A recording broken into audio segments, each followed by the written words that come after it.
வெற்றிமாறன் எனக்கு மிகவும் பிடித்த இயக்குனர், எனது நண்பர். போனோன்னா 1 மணி நேரம் 2 மணி நேரம் உட்காந்து ஊர் ஞாபகம் பூரா பேசிக்கிட்டு இருப்போம். அந்த அளவுக்கு நண்பர். இருந்தாலும் இந்த வெற்றிமாறன் ஏன் 5 ஆண்டுகள் மௌனியாக இருந்தார்? நீட்டை ஒழிக்கணும், ரைட்டு, அது உங்கள் கோரிக்கை. நான் அதில் உடன்படலைன்னா சாத்தியமில்லைன்னு நான் நம்புகிறேன். ஓகேவா? இந்தியாவில் எல்லா மாநிலங்களும் ஒப்புக்கொண்ட ஒரு தேர்வை தமிழகம் மட்டும் எங்களுக்கு விதிவிலக்கு என்று கேட்பதில் நியாயமில்லை. இதற்கு முன்பு ஒரே கையெழுத்து போட்டு நீட்டை ரத்து செய்வோம் என்று அதிகாரமே இல்லாமல் ஒரு பச்சை பொய்யை சொன்ன ஒரு ஃப்ராடு கூட்டம் 5 வருஷமா ஆட்சி பண்ணிட்டு இருந்துச்சு.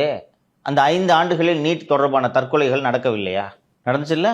அப்போது நேற்று மேடை ஏறி முழங்கிய இந்த திரையுலக பிரபலங்கள் ஃப்ராடுகார பசங்களா, கையெழுத்து போட்டு ரத்து பண்ணுவேன்னு சொல்லிட்டு ஆட்சிக்கு வந்தீங்களே, எங்கேயா ரத்து பண்ணீங்க?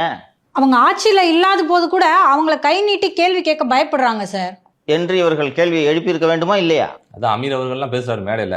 அமீர் மட்டும் வரேன், பொறுமையா பையன் ஒன்று போவோம். ஏன் வெற்றிமாறன் பேசவில்லை என்றால் விடுதலை 1 மற்றும் 2 வந்திருக்காது. 2 திரைப்படங்களையும் வெளியிட்டது யார்? Red giant. அதனால தான் நீங்கள் பேசலைன்னு நான் சொல்கிறேன். உங்கள்கிட்ட பதில் இருக்கா? 27லேருந்து நீட்டு வரப்போது நீங்கள் போராட்டம் பண்ணுறீங்கன்னா நான் புரிஞ்சுக்கிறேன், ரைட்டியா? எந்த கவர்மெண்ட்டாக இருந்தால் என்ன? அண்ட் மார்க்சிஸ்ட் கம்யூனிஸ்ட் கட்சியின் செயலாளர் அன்பு தோழர் சண்முகம் சொல்கிறார், போராட்டங்களை ஒடுக்கினால் ஆதரவு குறித்து நாங்கள் மறுபரிசீலனை செய்வோம். சரி, போராட்டம் பண்ணுங்க. என்ன போராட்டம் பண்ணுறீங்க? ரயில் மறியல், சாலை மறியல். நான் இந்த வயசில் போய் நீட் எழுத முடியுமா? முடியாது.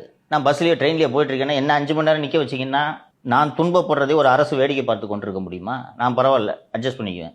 வயதானவர்கள், பெண்கள் பயணம் பண்ணுறாங்கல்ல, பொது போக்குவரத்தில் பயணம் பண்ணுறவங்க ஏழைங்க தானே. நீங்கள் ரோட்டை மறிச்சிட்டு உட்காருவீங்க, கலெக்டர் ஆஃபீஸை முற்றுகையிடுறேன்னு போவீங்க.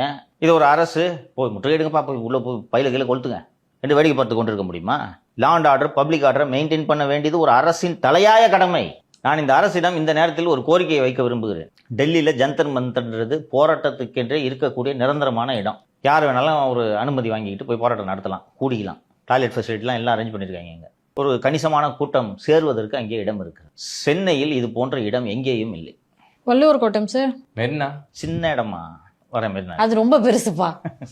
ராஜரத்னம் ஸ்டேடியம் இடம் ஓரளவுக்கு பெருசாக இருக்கும். அங்கேயும் அதிக கூட்டம் சேர்ந்தால் போக்குவரத்துக்கு சிக்கலாகிவிடும். எத்ராஜ் காலேஜ் எதிரே ஒரு சாலை போகிறது, இந்த இபி ஆஃபீஸோட பின்புறம் வரும்.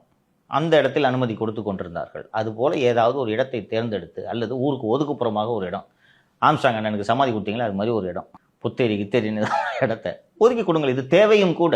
ஸோ தோழர் சண்முகம் சொல்லுகிறார் அல்லவா, போராட்டத்தை ஒடுக்கக்கூடாதுன்னு. ஓரமாக போய் போராட்டம் நடத்துங்க, யாருமே ஒடுக்க மாட்டாங்க. ஏனென்றால் நீங்கள் நடத்தும் போராட்டத்துக்கும் தமிழகத்துக்கும் சம்பந்தம் இல்லை.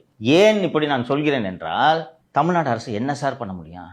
இதற்கு முன்னாடி இருந்த அரசு 2-3 தீர்மானத்தை போட்டு அனுப்பிச்சிட்டு அப்பாடி எங்கள் வேலை முடிஞ்சிச்சுப்பா அப்படின்னு உட்கார்ந்துருந்தாங்க. தோழர் ரஞ்சித் அவர்களும் தோழர் அறிவு அவர்களும் நீட்டை ஒழிக்கிறோம் என்று 1.5 கோடி பேரிடம் கையெழுத்து வாங்கி அந்த கையெழுத்தை வீதியில் வீசி எறிந்தார்களே, அன்னைக்கு துடித்தீர்களா, கொதித்தீர்களா, கொந்தளித்தீர்களா? இன்னைக்கு வந்து நீங்க நீட்டை ரத்து பண்ணுங்க, நாங்க போராட்டம் நடத்துவோம், ஒடுக்குகிறார்கள் இந்த போராட்டத்தை என்று பேசுகிறீர்களே, என்னையா ஒடுக்குனாங்க உங்களை? திமுக ஆட்சியில் இப்படி மேடை போட்டு பேசிருக்க முடியுமா உங்களால? இந்த ரஞ்சித்தை பார்த்து நான் உனக்கு கேட்குறேன், ஆம்ஸ்டாங் உடலை சென்னையில் புதைக்க முடிஞ்சா உங்களால? கத்தி கூச்சிங்க, அதோட அமைதி ஆயிட்டாரு. சொல்லுங்க மாலதி, நான் உள்ள இருந்தேன், நீங்க தான் வெளில இருந்தீங்க. ஏன் அவ்வளோ தூரத்தில் கொண்டு போய் வச்சிருக்கீங்க? 3/4 நாள் ஆயிடுது போயிட்டு வர்றதுக்கு, ரோடே இல்லை. அன்னைக்கு அந்த அரசை ஏன் சார் கண்டிக்கல? 2 தடவை சிபிஐக்கு போக கூடாதுன்னு சொல்லிட்டு உச்சநீதிமன்றத்துக்கு போனாங்களே தமிழக அரசு, அன்னைக்கு நீங்க இந்த போராட்டத்தை பண்ணிருக்கணும்ல. எதற்காக ஆம்ஸ்டாங் வழக்கை சிபிஐக்கு மாற்றக்கூடாது என்று இந்த அரசு மேல்முறையீடு செய்கிறதுன்னு அன்னைக்கு வள்ளுவர் கோட்டத்தில் ஆர்ப்பாட்டம் நடத்த அனுமதி கேட்டீங்களா? நீலம் பண்பாட்டு பையத்தின் சார்பிலேயே ஏன் கேட்கவில்லை? தலித்துகள் மீதான கொடுமைகள் இன்னும் தொடர்கின்றன, அது 75 வருஷமா தொடருது, அதனால இனியும் தொடர வேண்டும் என்று நான் சொல்லவில்லை. திமுக ஆட்சியில் தலித்துகளுக்கு நடந்த கொடுமைகளுக்கு எதிராக இதே அளவுக்கு கொதித்தீர்களா என்று தான் நான் கேட்கிறேன். 8 அமைச்சர்கள் தலித் அமைச்சர்களா இருக்காங்க, வன்னி அரசை விட்டுருங்க, அவர் சரியா பண்ணிட்டு இருக்காரு. மற்ற 7 அமைச்சர்கள், ராஜ்மோகன்லாம் தலித்தானே எங்களுக்கு தெரியாது, எழும்பூர்ல அவர் இந்த மாதிரி வேட்பாளராக நிறுத்தும் போது தான் தலித்துன்னு தெரியும், வேற என்ன பேசியிருக்காரு? ஸோ இவங்கெல்லாம் நீங்கள் ரெப்ரசன்டேட்டிவாக சொல்கிறீங்க, தலித்து ஆக்டிவிஸ்ட் அவங்க கிடையாது, அதனால நீங்கள் இவங்களை அமைச்சர்களாக ஆக்குனாலும் எங்களுக்கு அதை பற்றி கவலை கிடையாதுன்றார். சாதிகளை கடந்து தலித்துகள் வெடித்து வளர்ந்து சாதி அடையாளங்களை புறந்தள்ளி வளர்வதை விட அம்பேத்கரின் கனவு வேறு என்னவாக இருக்க போகிறது? எனக்கும் ராஜ்மோகன் அவர்கள் தலித் என்பது தெரியாது, தெரிந்தும் அதனால் ஒன்றும் இல்லை. ஏன் நீ தலித் இவ்வளவு நாளா தலித் பிரச்சனைக்கு ஏன் பேசல என்று நீங்கள் கேட்பது நியாயமற்ற கேள்வி. தலித் உரிமைகளுக்காக பேசுவதற்கென்றே நீங்கள் ஒரு இயக்கம் நடத்துகிறீர்கள், நீங்கள் பேசுங்கள். அவன் ஏன் பேசவில்லை, இவன் ஏன் பேசவில்லை, அவன் ஏன் பேசவில்லைன்னா அதுக்கு தான் சமூக நீதித்துறை என்று ஒரு துறையை போட்டு அதற்கென்று ஒரு அமைச்சரை வைத்திருக்கிறார்கள், அவர் பேசட்டுமே. நீங்கள் ஆசான் என்று அழைப்பவர் பேசட்டுமே. அவங்க தலித்துக்காக தானே கட்சியை நடத்துறாங்க. ராஜ்மோகன் சினிமா ஆக்டரை பார்த்து கட்சியில சேர்ந்தவர் கரெக்டா? அவர் தலித் போறலையா? அப்போ உங்களோட நோக்கம் வம்பு பண்றது. இவன் ஏன் பேசல, அவன் ஏன் பேசல?